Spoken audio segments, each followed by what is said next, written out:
Welcome back. Now in this video we're going to go through the process of tagging our existing files. Now you may have audio files and video files that are already on your computer, already on your hard drive, and you want to tag them because you want to use them in a product that you're going to be creating either with CreateSpace or with Kunaki.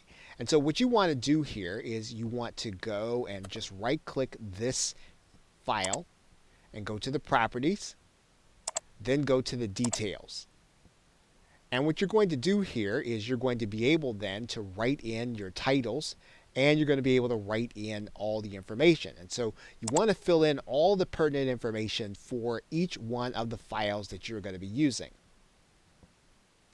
And what we're doing in this is we are actually filling in metadata, and all this metadata will actually travel with our file throughout the process. And it's going to be especially important when we start delivering audio to an actual customer and they're downloading it and they're sharing it. We want to make sure that we are still branding our business and that we are sharing with people that we were actually the ones that created the audio and that we have more where that's coming from. So now we can also do the same thing with our video files. We come back to the same screen, and then we can edit some of the same fields here in the same video. Now there will be times when you will, due to the system that you're working on, not be able to tag what you have on your hard drive. And there is a workaround and a solution for that problem. Now there is a third-party program called FileMeta Association Manager.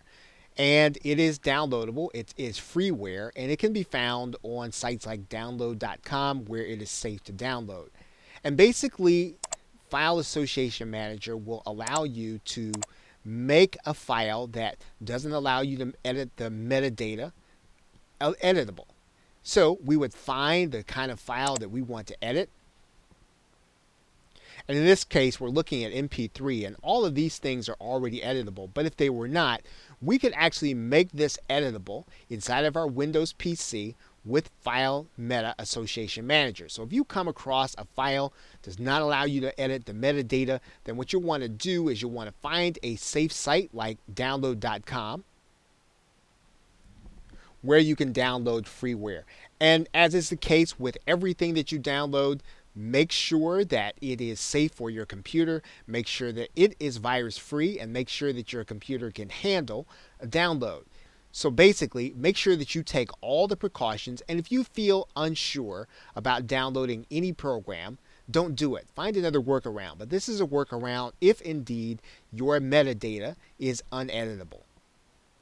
Okay, so with that, thanks, and I will see you in another video.